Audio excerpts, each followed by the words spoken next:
When a rejected mail-order husband finds refuge with a silent widow on the Kansas prairie, their wordless bond becomes the most eloquent love story either has ever known. But when her cruel brother-in-law arrives with legal papers to tear them apart, will the voice she thought she'd lost forever be strong enough to save the life they've built together? Heinrich Zimmerman's hands shook as he read the telegram for the 5th time that morning. The train station in Cedar Junction, Kansas, buzzed with people carrying bags and saying goodbye, but Heinrich felt completely alone. The piece of paper in his thick fingers held words that cut deeper than any knife. Changed my mind about marriage. You are too heavy for farm work. Do not come to my property. M.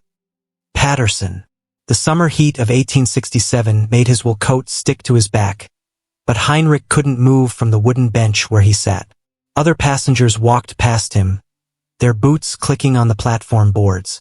Some stared at his large body squeezed onto the small seat. A few children pointed and whispered to their mothers. Heinrich had heard it all before, the quiet comments about his size, the way people looked at him like he was some kind of circus animal. He had saved every penny for 3 months to buy his train ticket from St. Louis. His small room above the bakery where he worked felt like a prison, and when he saw the newspaper advertisement seeking a strong husband for widow with farm, hope had filled his chest for the first time in years. The letters between him and Martha Patterson had been kind and hopeful. She wrote about needing help with her crops and animals. He wrote about his skills fixing things and his dream of having a real family. But Martha Patterson had never asked what he looked like. Heinrich's stomach growled loudly, reminding him that he hadn't eaten since yesterday. He had spent his last coins on the train ticket, thinking he would eat his first meal as a married man at his new wife's table. Now he sat with empty pockets and an emptier heart, watching other people start their new lives while his seemed to be ending before it could begin. The train whistle blew one final time before the big black engine started moving away from the station. Smoke poured from its chimney, and Heinrich watched it disappear around a bend in the prairie. That train was his only way back to St. Louis, and now it was gone. He was stuck in this small Kansas town with no money, no place to sleep, and no one who wanted him. A group of men in cowboy hats walked by, talking loudly about cattle prices and weather. One of them looked at Heinrich and nudged his friend. "Look at the size of that fellow," he said, not caring that Heinrich could hear every word. "Bet he could eat a whole cow by himself." The men laughed as they walked away, their spurs jingling on the wooden boards. Heinrich felt his face turn red with shame. He had heard jokes about his weight his entire life. At school, the other children called him names.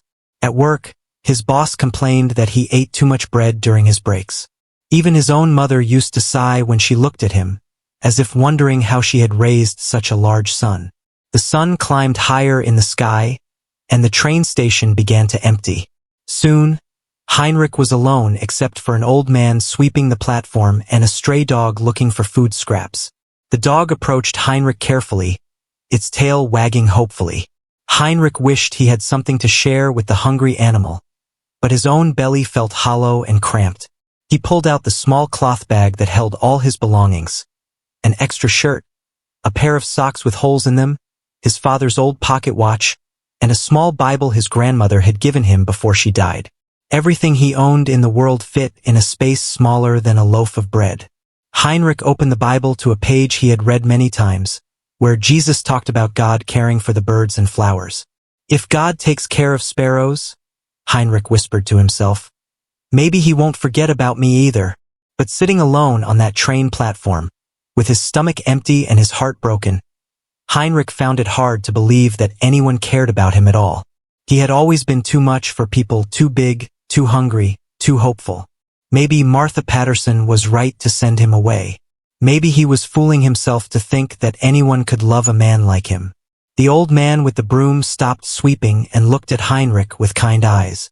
"You waiting for someone, son?" he asked. Heinrich shook his head, not trusting his voice to work properly. "Train don't come back through here until Thursday," the old man said gently. "That's 3 days from now. You got somewhere to stay?" Again Heinrich shook his head. The old man leaned on his broom and studied Heinrich's face. "You look like a good fellow who's had some bad luck. There's a church about 2 blocks down Main Street. Pastor William sometimes lets folks sleep in the back room if they're in need. Tell him old Pete sent you." "Thank you," Heinrich managed to say, his voice cracking like a teenage boy's. As Heinrich stood up from the bench, his knees popped loudly, and he felt dizzy from not eating. He picked up his small bag and started walking toward town, each step feeling heavier than the last. Behind him, the empty train tracks stretched toward the horizon like 2 thin lines pointing toward all the dreams that would never come true. But as Heinrich walked down the dusty main street of Cedar Junction, he had no idea that someone was watching him from behind a store window, and that his story was just beginning. Inside Hoffman's general store, Margaret pressed her nose against the glass window and watched the large stranger walk slowly down Main Street. His shoulders drooped like a man carrying the weight of the whole world, and something about his sadness made her chest ache in a way she hadn't felt since her husband and baby died 2 years ago. Margaret hadn't spoken a single word since the day she buried them both. The fever that took Johann and little Peter had also stolen her voice, leaving her throat feeling like it was filled with broken glass whenever she tried to make a sound. The doctor said nothing was wrong with her throat, but Margaret knew better.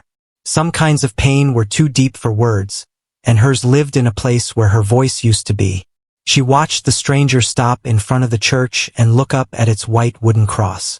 Even from a distance, she could see him wipe his eyes with the back of his hand. Margaret understood that kind of crying, the quiet kind that happened when you thought no one was looking. She had done plenty of it herself during the long, empty nights at her farm outside town. "That fellow's been sitting at the train station all morning," said Mr. Wilson, the store owner, as he counted coins behind the counter.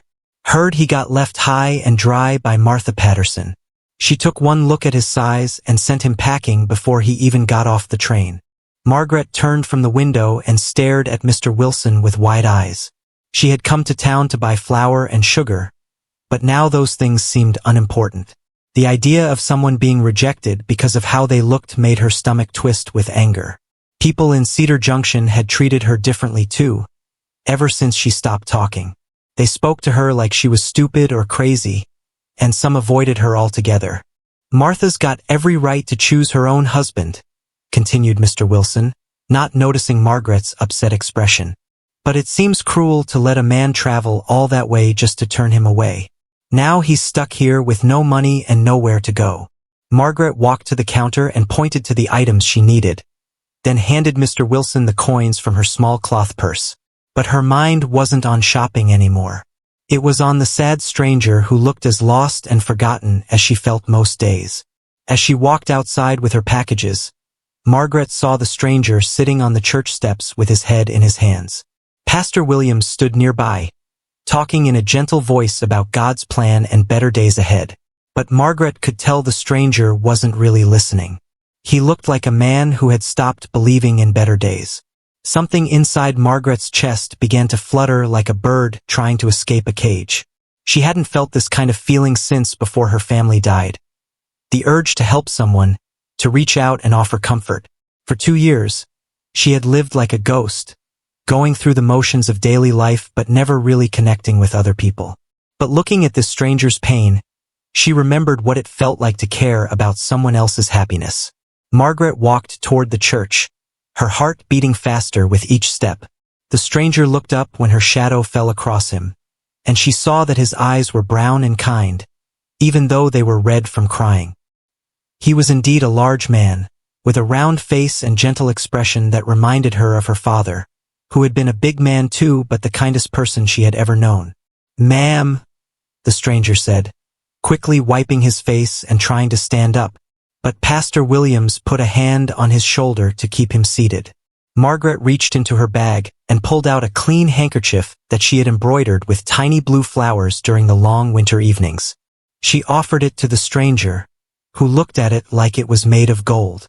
"That's very kind of you, miss," Pastor Williams said. "This is Heinrich Zimmerman. He's had some troubles today and could use Christian kindness." Heinrich took the handkerchief carefully, as if he was afraid his big fingers might tear the delicate fabric. "Thank you," he said softly. I don't have anything to give you in return." Margaret shook her head and smiled, the first real smile that had crossed her face in months. She pointed to herself, then to Heinrich, then gestured toward the road that led out of town. The meaning was clear even without words.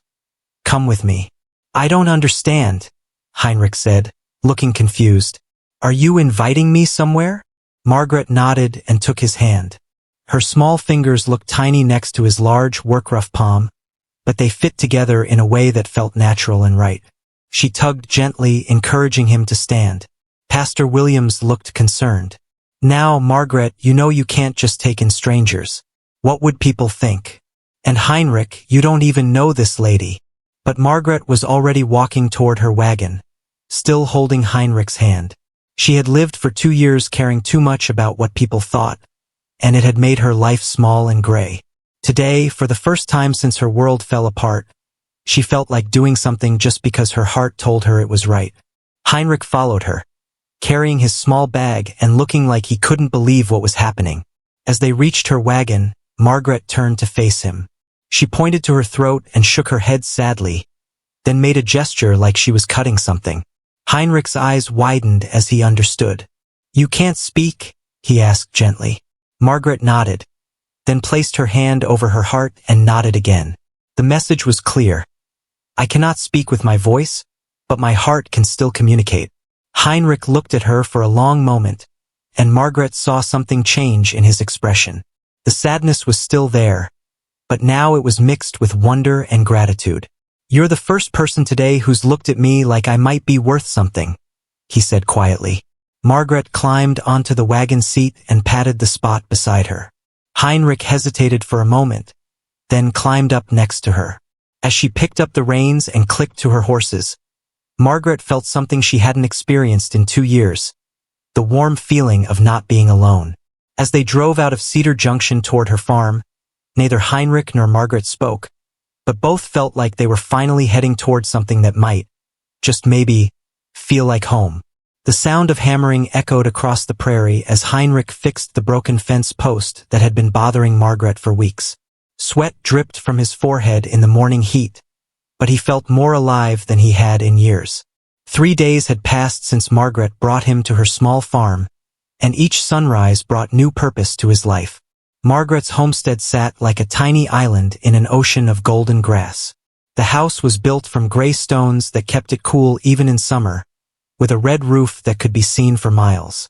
Behind the house stood a barn that leaned slightly to the left, chicken coops where fat hens clucked contentedly, and a vegetable garden that grew in neat, straight rows despite the harsh Kansas sun. Everything about the farm told Heinrich that Margaret was a hard worker who took pride in her home. The chickens were well-fed and healthy. The vegetables grew strong and green. Even the milk cow, a gentle brown creature named Bessie, seemed happy in her small pasture. But Heinrich also noticed things that showed how hard it was for one person to manage everything alone. The fence that needed mending, the barn door that hung crooked, the well pump that squeaked and complained every time it was used. Heinrich discovered that he and Margaret could talk to each other without words better than most people talked with them.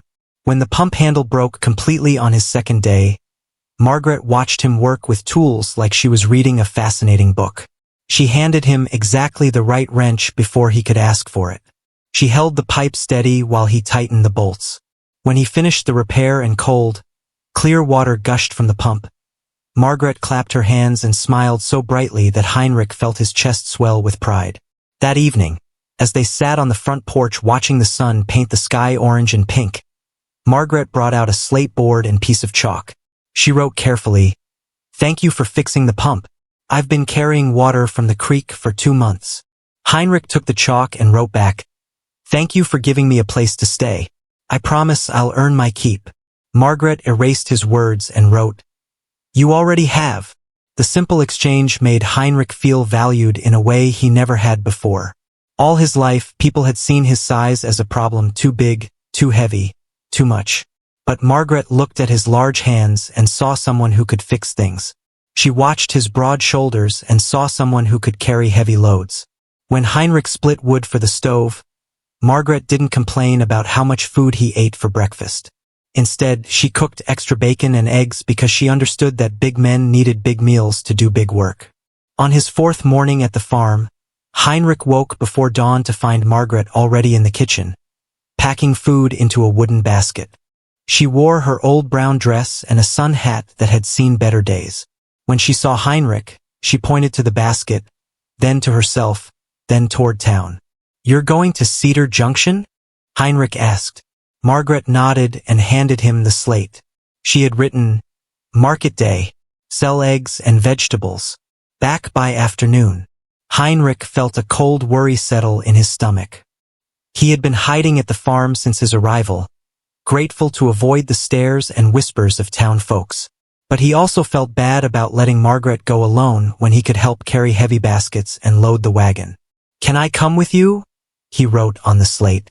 Margaret looked surprised, then concerned. She erased his question and wrote, "People will stare, ask questions. Are you ready for that?" Heinrich thought about Martha Patterson's cruel telegram. He remembered the men at the train station making jokes about his size. Part of him wanted to stay hidden at the farm forever, where Margaret's kind eyes were the only ones that saw him. But another part of him, a part that was growing stronger each day, knew that he couldn't hide forever. If he was going to build a life here, he needed to face the world again. "I'm ready," he wrote. The ride to town took an hour, and Heinrich spent most of it watching Margaret handle the horses. She drove with confidence and skill, guiding the animals around holes in the dirt road and keeping them calm when a rabbit darted across their path. Heinrich found himself admiring not just her driving, but everything about her. The way she sat straight and proud on the wagon seat, the way she smiled when a meadowlark sang from a fence post, the way she seemed to notice every flower and cloud and change in the wind. When they reached Cedar Junction's market square, Heinrich saw other farmers setting up tables and displaying their goods. Women in clean dresses examined vegetables and haggled over prices. Children ran between the stalls, chasing each other and laughing. It looked like a normal, happy scene, but Heinrich felt his old nervousness creeping back as people began to notice him. Margaret seemed to sense his discomfort.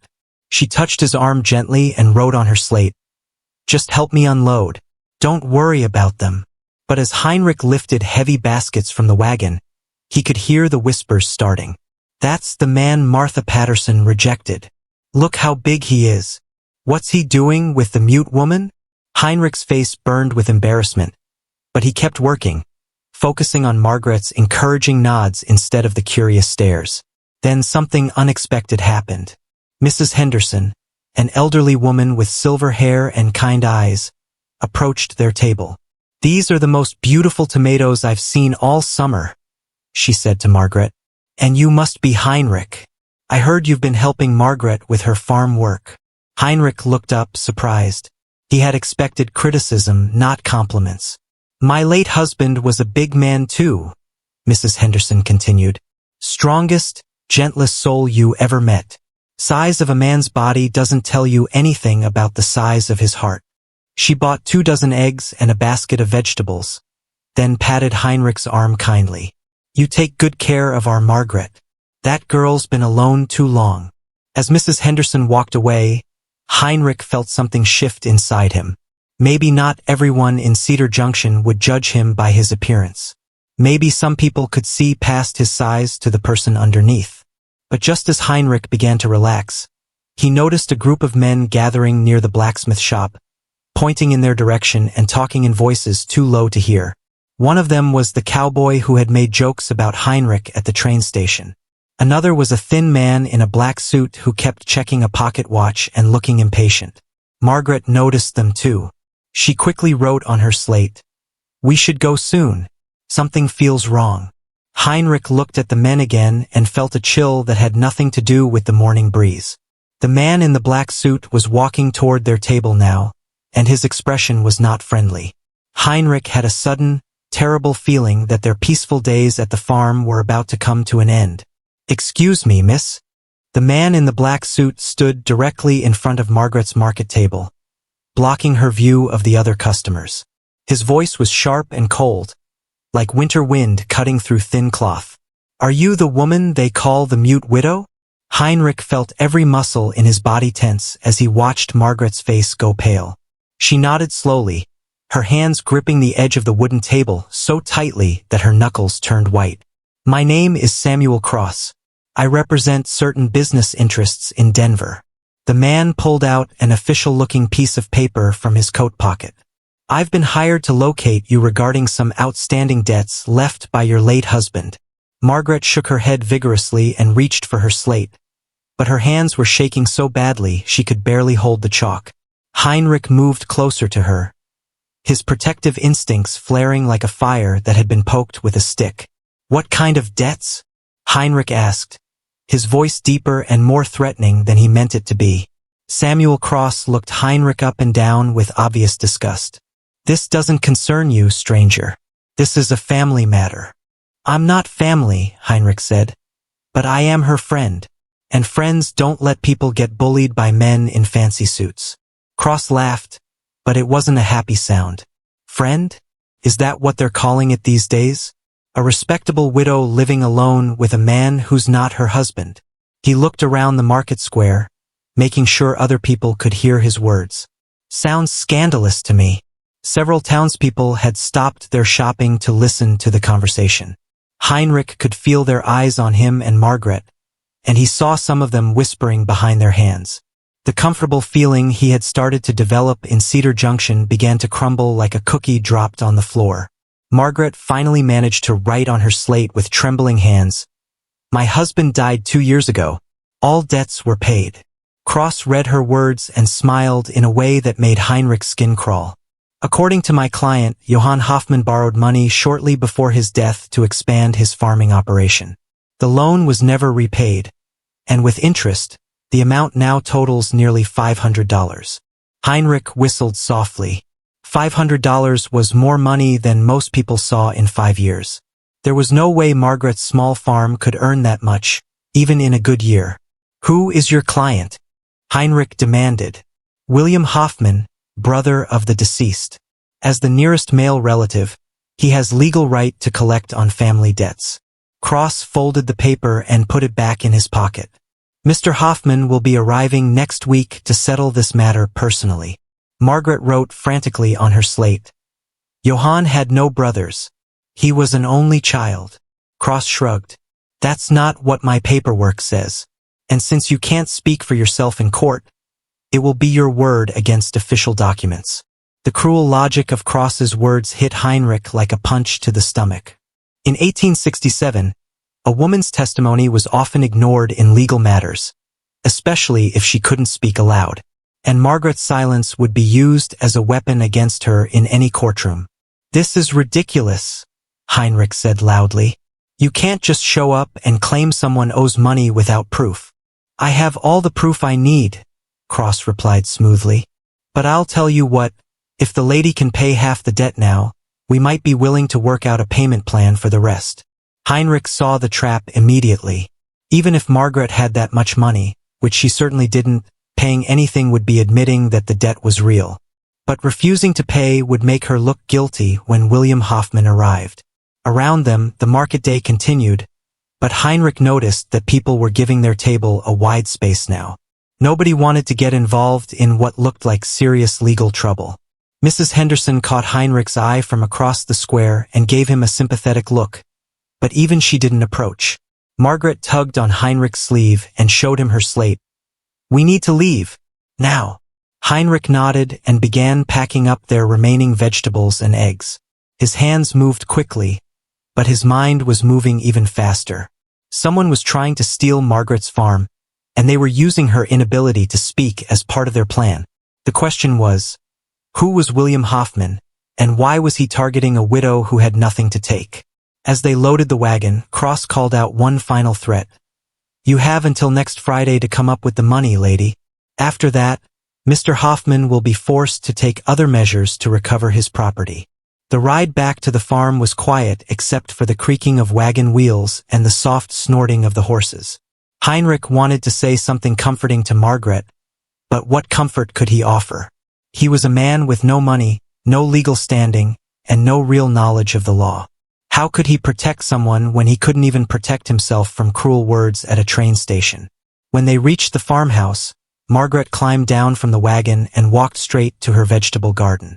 She knelt among the tomato plants and began pulling weeds with angry, jerky movements. Heinrich understood that she needed to work with her hands when her heart was upset, so he unhitched the horses and gave them water and oats. Later, as the sun began to set, Heinrich found Margaret sitting on the front porch steps. She had been crying. He could tell from her red eyes and the way she held herself. When she saw him, she handed him her slate. "I'm scared," she had written. "Not just of losing the farm, but of losing you too. Who would want to stay with a woman who brings nothing but trouble?" Heinrich sat down beside her on the steps. The boards creaked under his weight, but they held firm, just like he hoped their friendship would. He took the chalk and wrote, "I came here with nothing and no one wanted me. You gave me a home and made me feel valuable.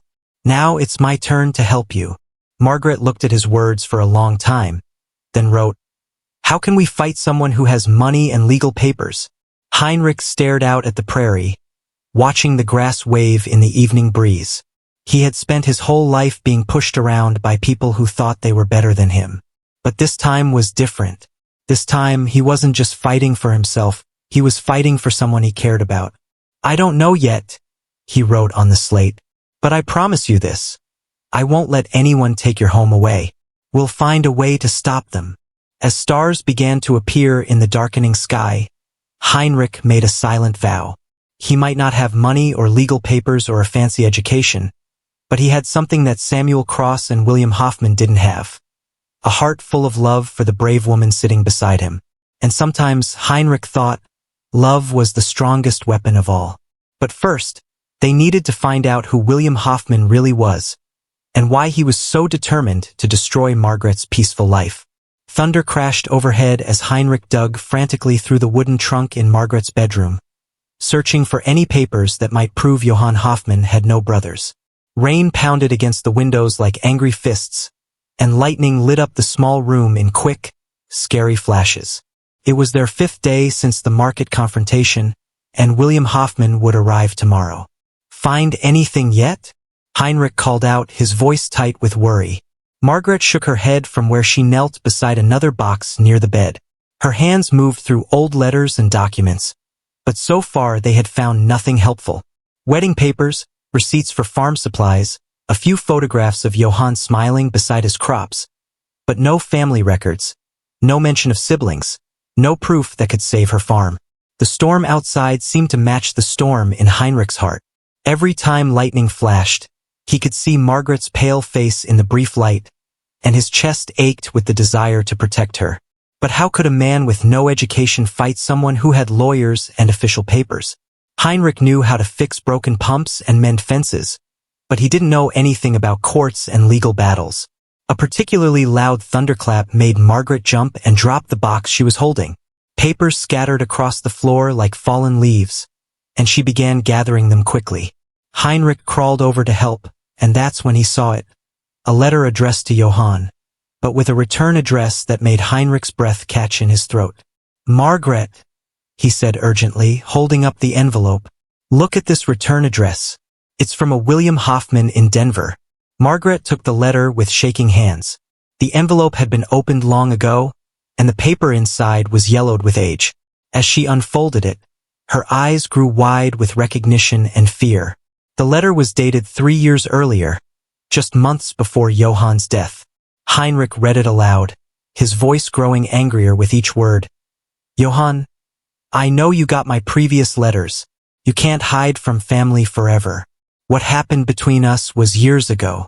I need money for my business, and blood should help blood. Your farm is doing well. A loan would be nothing to you but everything to me. Write back soon. Your cousin, William." Heinrich looked at Margaret, whose face had gone white as the lightning outside. She grabbed her slate and wrote quickly. "Johann showed me this letter. Said William was a distant cousin who always wanted money. Johann refused to lend him anything because William spent money on gambling and drinking. So this William person is real," Heinrich said. "But he's not Johann's brother. He's a cousin who was angry about being refused money." Margaret nodded and wrote more. "Johann said William threatened him, said he would find a way to get what he deserved from our family. Heinrich felt a cold chill that had nothing to do with the storm. This wasn't just about money. This was about revenge. William Hoffman was using false papers to steal Margaret's farm as punishment for Johann's refusal to help him years ago. "We have proof now," Heinrich said, waving the letter. "This shows William lied about being Johann's brother. We can take this to the sheriff." But even as he spoke the words, Heinrich knew it wouldn't be that simple. The letter proved William was a cousin, not a brother, but it didn't prove the debt papers were fake. And in a court battle between a man with official documents and a woman who couldn't speak for herself, Heinrich feared which side the law would choose.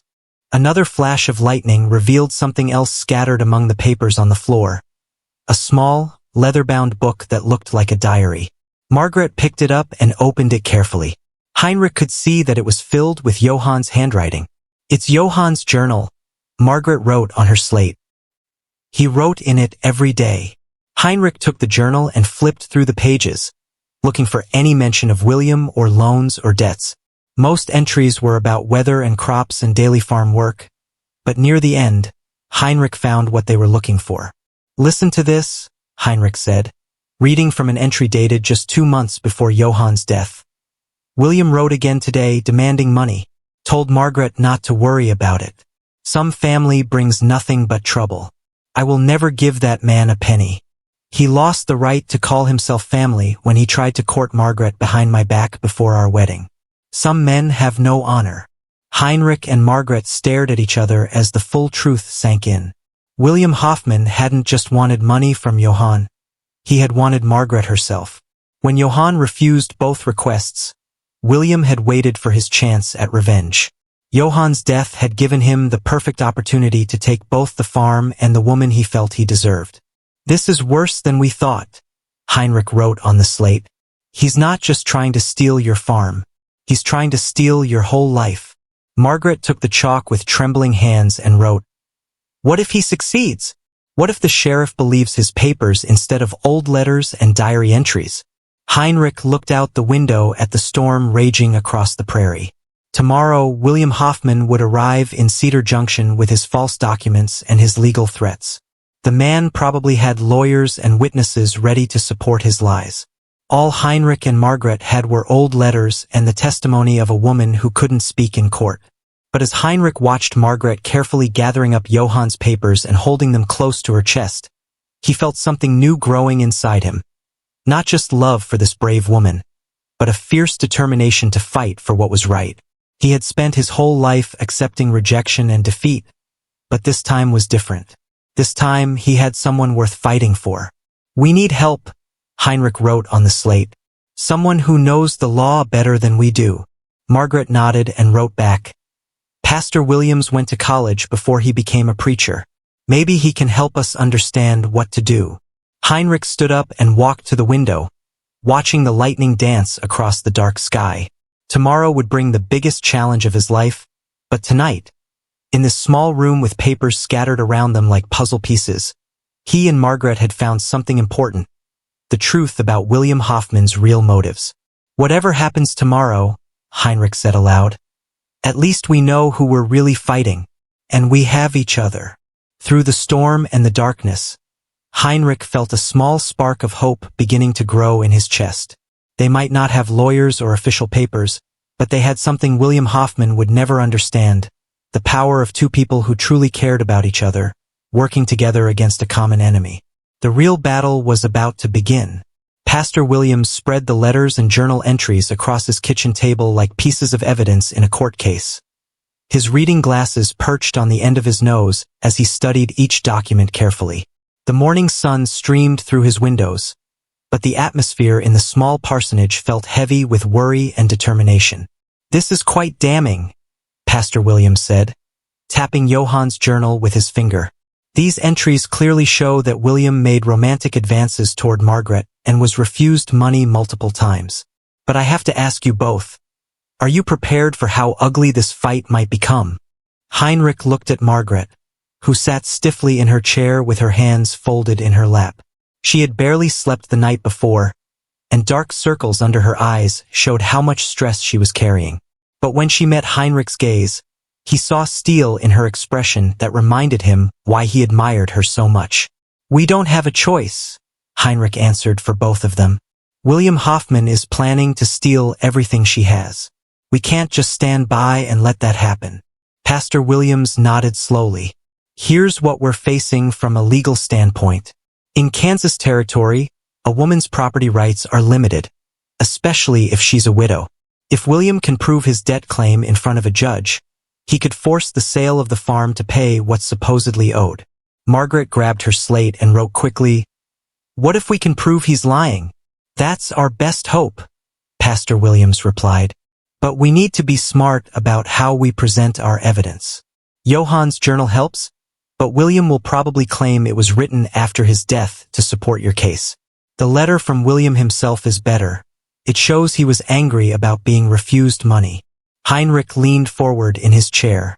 "What about the fact that he lied about being Johann's brother instead of just a cousin? That's important too, but legally speaking, a cousin could still inherit debts if he was the closest male relative. The real issue is whether the debt itself is legitimate." Pastor Williams removed his glasses and cleaned them thoughtfully. "We need to find out if William actually has any real legal documents, or if he's hoping to intimidate Margaret into paying money she doesn't owe." A knock at the front door interrupted their conversation. Pastor Williams went to answer it, and Heinrich heard him talking to someone in a low, urgent voice. When the pastor returned, his expression was grim. "That was Mrs. Henderson from the market. She wanted to warn us that William Hoffman arrived in town this morning, earlier than expected. He's at the hotel right now, and he brought 2 other men with him."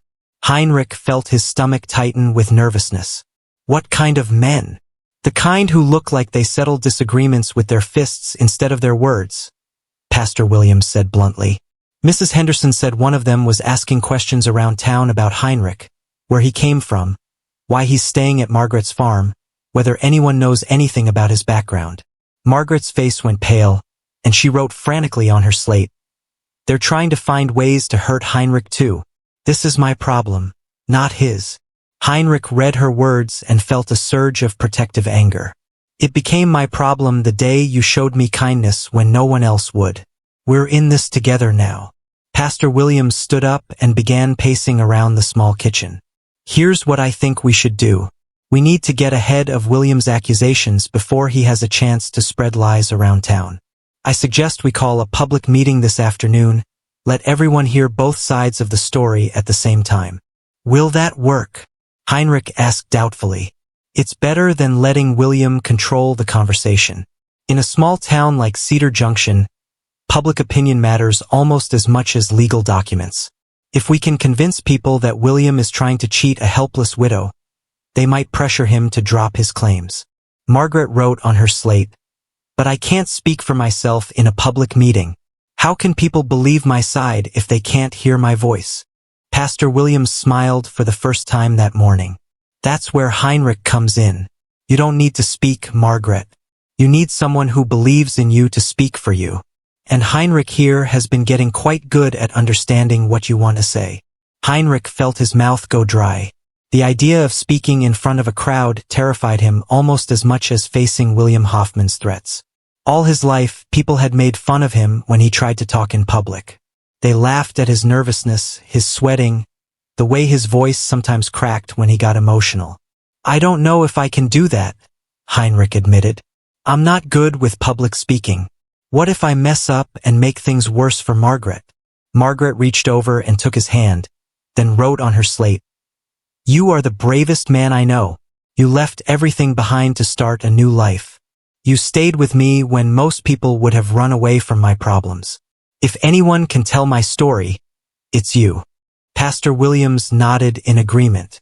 "The whole town has seen how hard you work at Margaret's farm, Heinrich.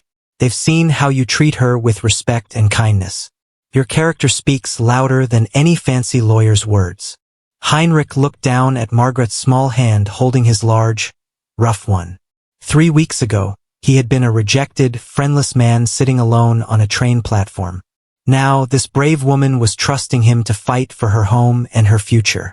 The responsibility felt heavier than any load he had ever carried, but it also felt like the most important thing he would ever do. All right, Heinrich said finally. I'll speak for you at the meeting. But you have to promise me something, Margaret.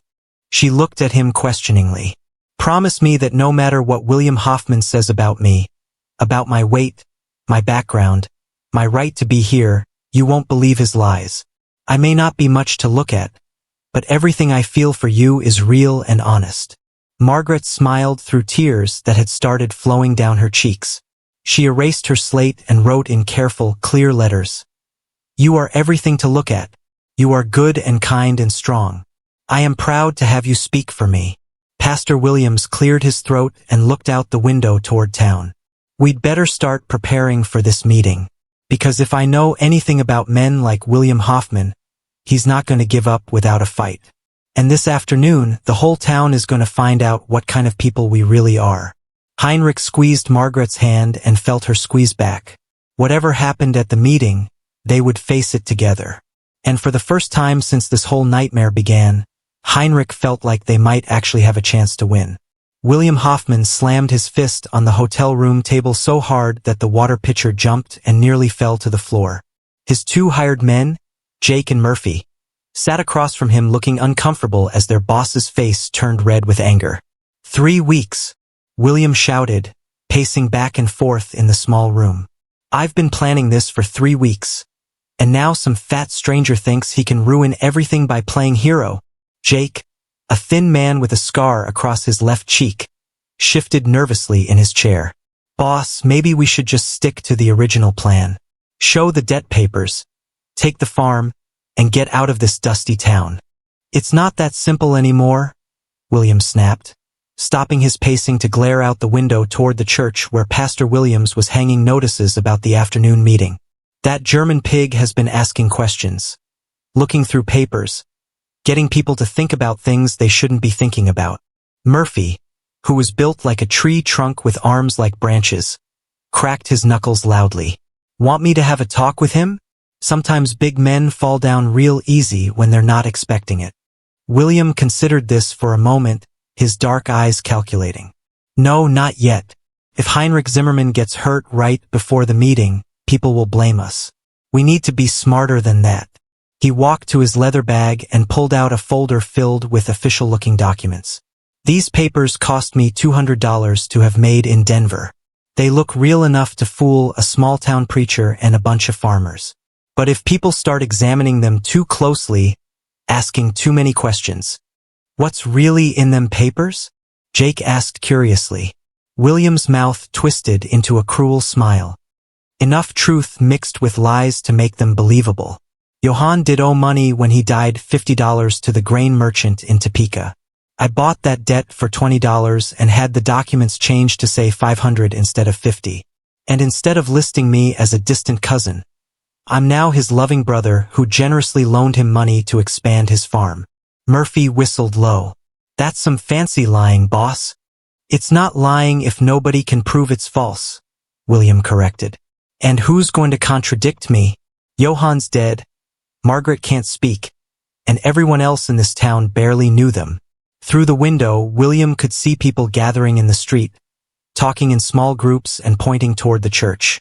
Word about the meeting was spreading fast, and from the expressions on people's faces, he could tell that Heinrich and Pastor Williams had been busy sharing their version of events. Boss, Jake said hesitantly, what if this don't work? What if people believe the German instead of us? William's expression turned cold and dangerous. Then we moved to plan 2. Murphy, you still have that bottle of whiskey I told you to bring? Murphy nodded and pulled a brown bottle from his bag. Good. If the meeting doesn't go our way, we're going to pay a visit to Margaret's farm tonight. A few drinks to make it look like Heinrich was drunk. Maybe a fight that got out of hand. Maybe an accident with a lamp near some hay. William let the implication hang in the air. Jake's eyes widened. You want to burn down the farm? I want to remove obstacles, William said coldly. If Margaret has no farm and no protector, she'll be grateful for any family member willing to take care of her. And I've been wanting to take care of Margaret for a very long time. The 3 men sat in silence for a moment, the weight of William's plan settling over them like a dark cloud. Outside, the church bell began to ring, calling people to the meeting that would decide everything. William straightened his black suit jacket and checked his appearance in the small mirror above the wash basin. He had practiced his story so many times that he almost believed it himself, the grieving brother-in-law, trying to help a poor widow understand her late husband's financial obligations, being opposed by a stranger with suspicious motives. "Remember," he told his men as they prepared to leave for the meeting, "I'm the victim here. Johann borrowed money from his loving brother and died before he could pay it back. Now his widow is being influenced by a man who probably plans to steal the farm for himself. We're the good guys trying to protect a helpless woman from being taken advantage of." Jake nodded, but he still looked worried. "What if someone asks why you waited 2 years to collect this debt?" William had an answer ready for that too. "I was giving Margaret time to grieve and get back on her feet. But when I heard she was living unmarried with a strange man, I knew I had to step in before she lost everything to a con artist." As they walked toward the church, William felt confident about his chances. He had money, official papers, and a story that painted him as the responsible family member. Heinrich had nothing but the word of a woman who couldn't speak and the support of a small-town preacher. In William's experience, money and legal documents always won against sentiment and good intentions. But as they approached the church and William saw the crowd gathering outside, men and women, young and old, all talking seriously about the situation, he felt the first small flutter of doubt in his chest. These people knew Margaret and Heinrich. They had seen how hard Heinrich worked, how respectfully he treated Margaret, how much her life had improved since he arrived.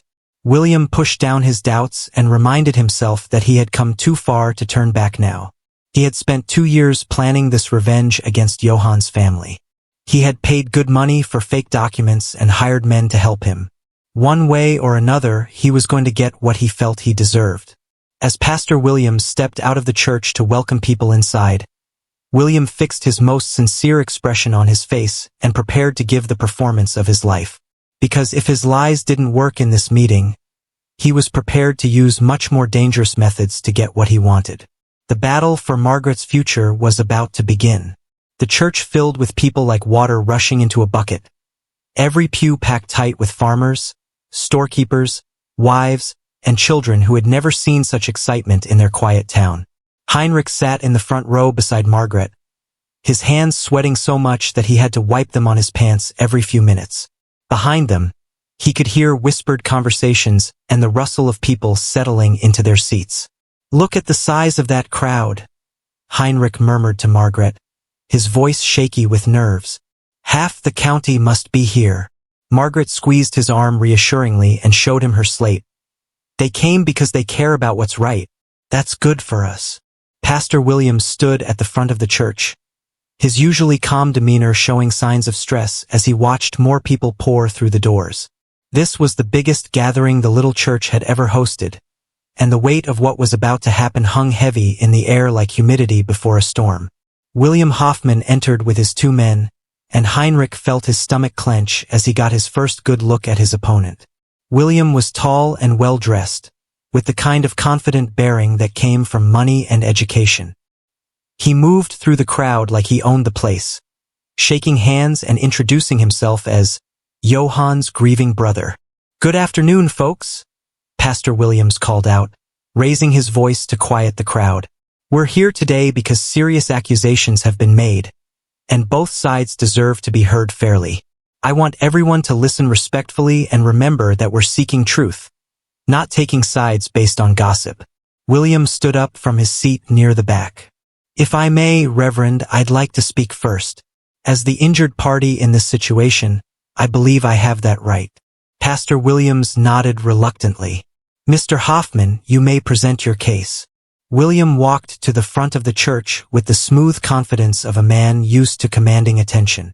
He pulled out his folder of documents and placed it on the pulpit like it was a holy book.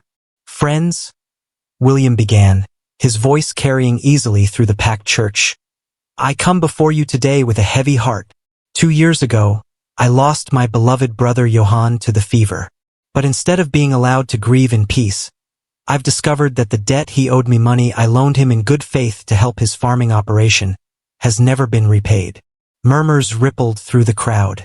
Heinrich could see people's faces, some nodding sympathetically at William's words. Now, I understand that Johann's widow has been through difficult times, William continued, his voice dripping with false concern. That's why I've been patient, why I've waited 2 years before approaching her about this matter. But when I learned that she's been living unmarried with a stranger, a man who appeared in our community under suspicious circumstances, I knew I could no longer ignore my duty to protect my family's interests. Heinrich felt heat rising in his cheeks as all eyes turned toward him. William's words made him sound like a criminal or a con artist, and he could see doubt creeping into some people's expressions. These documents, William said, holding up his papers, show clearly that Johann Hoffman borrowed $500 from his brother.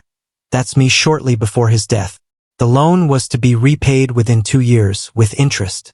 That time has now passed, and the debt stands at nearly $600. Mrs. Henderson, sitting 3 rows behind Heinrich, called out, $600? That's more money than most of us see in 5 years. What did Johann need that much money for?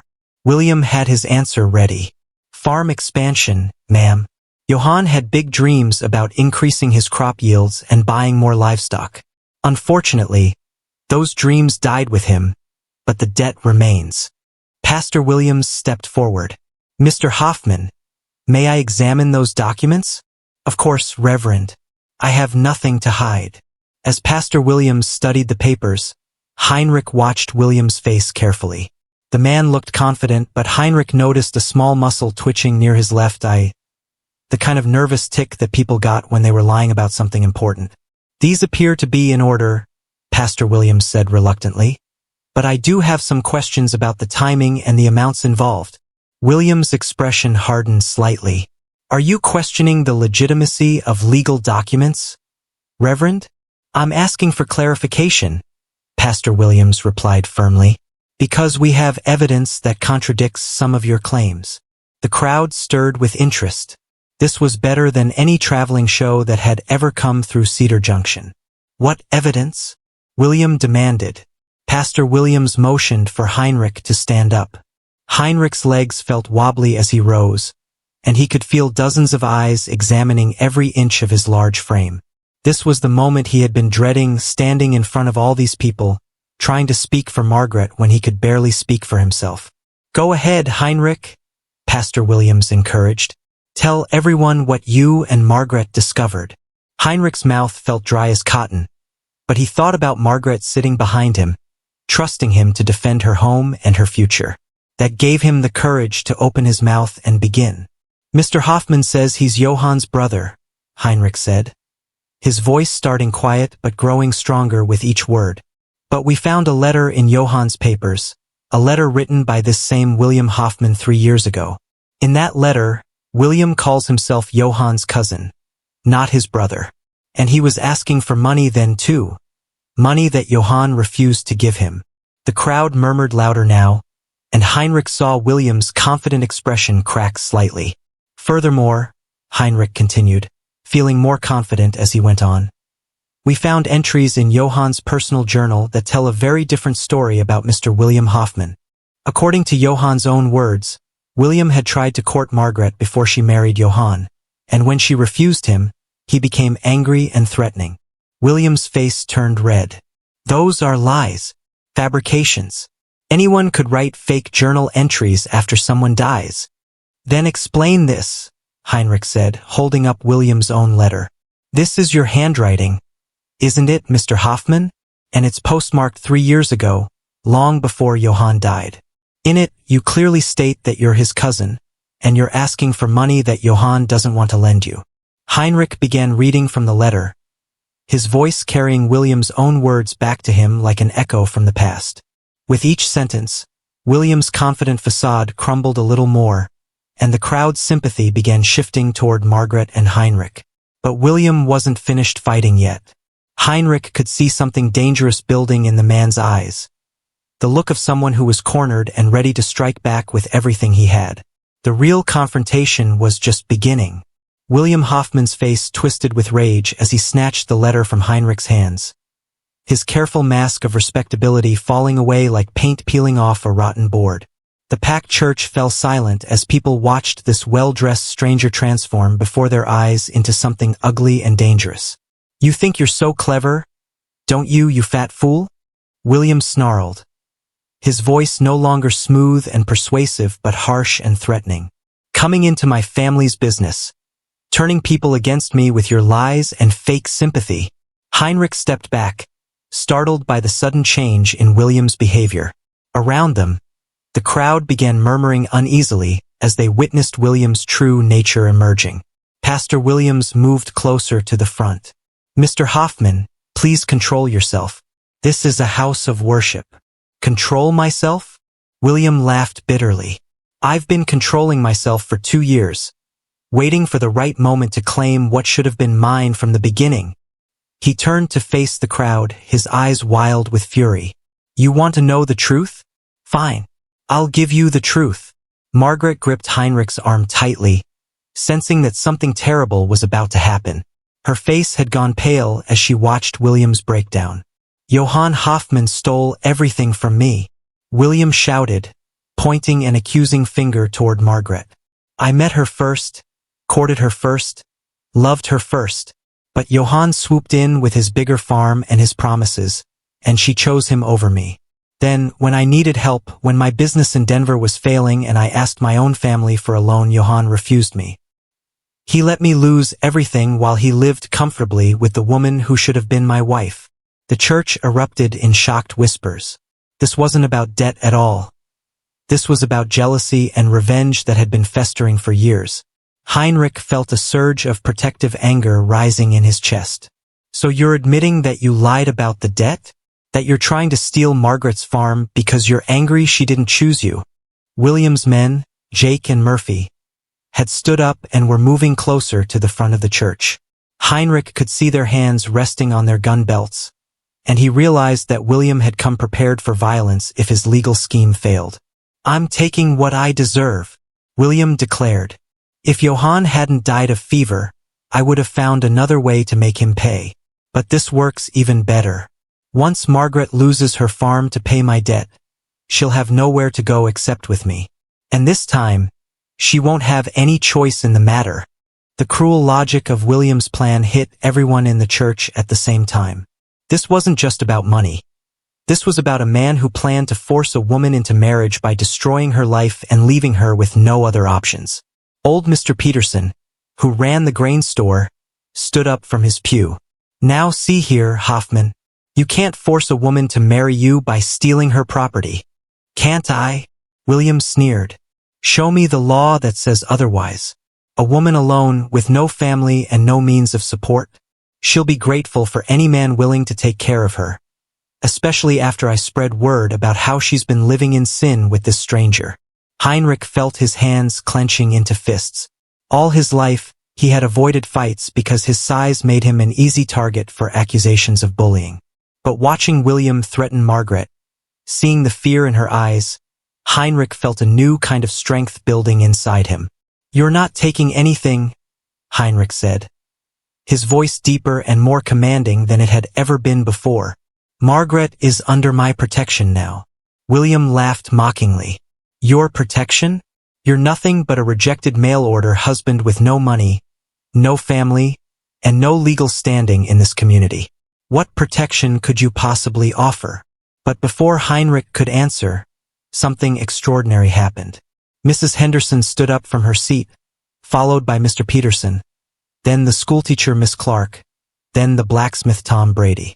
One by one, people throughout the church began rising to their feet until nearly everyone was standing. "He's under our protection too," Mrs. Henderson said firmly. "Both of them are. We've seen how hard Heinrich works, how kindly he treats Margaret, how much better her life has become since he arrived. If you think you can come into our town and threaten our neighbors with your lies and your hired guns, you're mistaken." William looked around the church at all the standing figures, and for the first time since Heinrich had met him, the man appeared uncertain. "You people don't understand what you're interfering with. I have legal documents, official papers. You have lies," Pastor Williams interrupted, holding up William's own letter. "This letter proves you misrepresented your relationship to Johann. It shows you had asked for money before and been refused. And your behavior here today proves that this was never about debt. It was about revenge. Sheriff Daniel Rourke, who had been standing quietly at the back of the church, finally stepped forward. Heinrich hadn't even noticed the lawman's arrival, but now his presence seemed to fill the entire room. "William Hoffman," Sheriff Rourke said in a calm but authoritative voice, "I'm going to need to examine those debt papers of yours, and I mean examine them properly, with someone who knows what legal documents should actually look like." William's face went from red to white in an instant. "You have no right." "I have every right when someone's trying to commit fraud in my county," the sheriff replied. "Jake Morrison, Murphy Collins, I suggest you boys step away from your boss and keep your hands where I can see them." Heinrich was amazed at how quickly the situation had changed. 10 minutes ago, William had seemed to hold all the power with his documents and his confident lies. Now he was surrounded by an entire community that had chosen to stand against him. But William wasn't finished yet. As Sheriff Rourke approached to examine the documents, William suddenly grabbed the papers and backed toward a side door of the church. "You think you've won?" he shouted desperately. "This isn't over.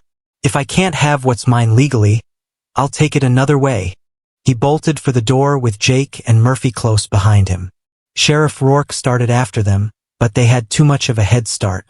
"They're heading for the horses," someone shouted from near a window. Heinrich felt cold fear wash over him as he realized what William meant by another way. The man was desperate now, cornered and dangerous. And desperate men sometimes did terrible things to get revenge. "He's going to the farm," Heinrich said urgently to Sheriff Rourke. "He's going to try to hurt Margaret's property. Maybe burn it down or destroy the crops." The sheriff nodded grimly. "Can you ride, Heinrich?" Heinrich had never been on a horse in his life, but looking at Margaret's frightened face, he knew he had to try. "I'll learn fast." As the church emptied and men ran for their horses, Heinrich took Margaret's hands in his. "Stay here with Pastor Williams where it's safe. I'm going to stop William from destroying your home." Margaret shook her head frantically and wrote on her slate, "Too dangerous. Let the sheriff handle it." Heinrich kissed her forehead gently. "That farm isn't just your home anymore. It's our home. And I'll be damned if I let that man take it away from us." For the first time in his life, Heinrich Zimmerman was riding toward a fight instead of running away from one. And win or lose, he was going to prove that love was stronger than revenge. The sound of galloping horses echoed across the prairie like thunder as Heinrich, Sheriff Rourke, and 6 other men raced toward Margaret's farm under the blazing afternoon sun. Heinrich bounced awkwardly in his saddle, hanging on for dear life as his borrowed horse pounded over the rough ground. But determination kept him upright despite his fear of falling. "There!" Sheriff Rourke shouted, pointing toward a column of black smoke rising from the direction of Margaret's property. "They've already started fires." Heinrich's heart sank as he saw the smoke. All of Margaret's hard work, all the improvements he had made, all their hopes for a future together, everything might already be destroyed by William's desperate revenge.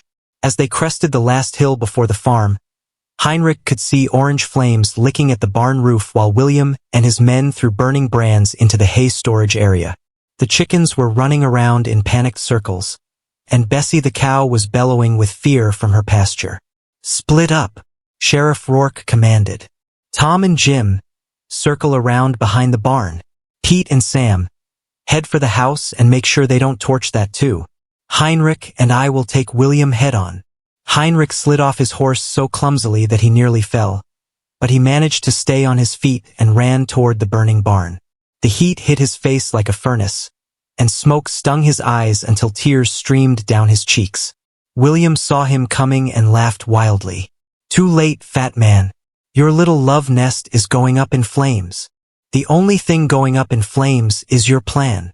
Heinrich shouted back, grabbing a water bucket that sat near the well.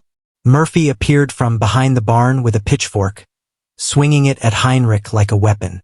Heinrich dodged backward, lost his balance, and fell hard on his back. Murphy raised the pitchfork again, but before he could strike, Tom Brady tackled him from the side and sent both men tumbling into the dirt. Heinrich rolled over and pushed himself back to his feet, his clothes covered in dust and his body aching from the fall. But the sight of flames spreading along the barn wall filled him with desperate energy. This wasn't just a building burning. This was Margaret's livelihood, their future, everything they had worked to build together. Sheriff Rourke was grappling with Jake near the chicken coop, both men wrestling for control of Jake's gun. Heinrich wanted to help, but the fire was spreading too fast. If he didn't act immediately, the entire barn would be lost. Heinrich ran to the well and began pumping water as fast as his arms could work. The bucket filled quickly, and he carried it toward the flames, splashing water on the burning hay. The fire hissed and steamed but didn't go out completely. "Give it up, Heinrich," William called from across the yard. "Even if you save the barn, I'll just come back tomorrow night, or next week, or next month. You can't watch this place forever." Heinrich turned to face William, water dripping from his clothes and smoke streaking his face with black soot. "You're right about one thing. I can't watch this place forever. But I don't have to." "What's that supposed to mean?" William demanded. Heinrich smiled through his exhaustion. "It means this isn't just my fight anymore. Look around you, William. Look who came to help." William glanced around the farmyard and for the first time seemed to notice that half the men from town were there, working together to put out the fires and capture his hired hands. Mrs. Henderson had arrived with her sons, carrying more water buckets. Pastor Williams was leading Bessie to safety while his wife rounded up the scattered chickens. "You see," Heinrich continued, walking closer to William, "you made one big mistake in your planning. You thought this was about you versus me, or you versus Margaret. But it's not. It's about you versus an entire community that's decided they don't like bullies." William's face contorted with rage. "I don't care how many people you fooled. This should have been my farm, my wife, my life. Should have been." Heinrich shook his head sadly. "William, you never understood what love really means. You think it's about taking what you want, forcing people to choose you, making them pay when they don't. But real love is about giving. It's about making someone else's life better, not destroying it when you can't have your way."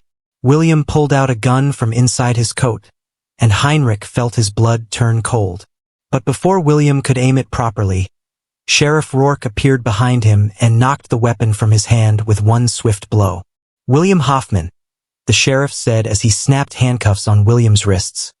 "You're under arrest for attempted arson, fraud, and threatening behavior. Your little revenge scheme is over." As Sheriff Rourke led William away, the man shouted over his shoulder, "This isn't finished, Heinrich. You think you've won, but you don't belong here. You're still just a fat fool who got lucky." Heinrich watched William being loaded into a wagon for the ride back to town jail, and he felt something surprising, not anger or triumph, but pity. William had spent years nursing his hatred and jealousy until it poisoned everything good in his life. Heinrich could have ended up the same way, bitter and resentful about all the rejections he had faced. But Margaret had shown him a different path. As the last of the flames were extinguished and the crowd began to disperse, Heinrich heard a familiar sound, the creak of wagon wheels on the dirt road. He turned to see Margaret driving toward the farm, her face anxious with worry. She jumped down from the wagon before it fully stopped and ran toward Heinrich, her slate forgotten in her urgency. When she reached him, she threw her arms around his neck and buried her face against his chest. "I'm all right," Heinrich said softly, stroking her hair. "The barn's damaged but not destroyed. We can fix it."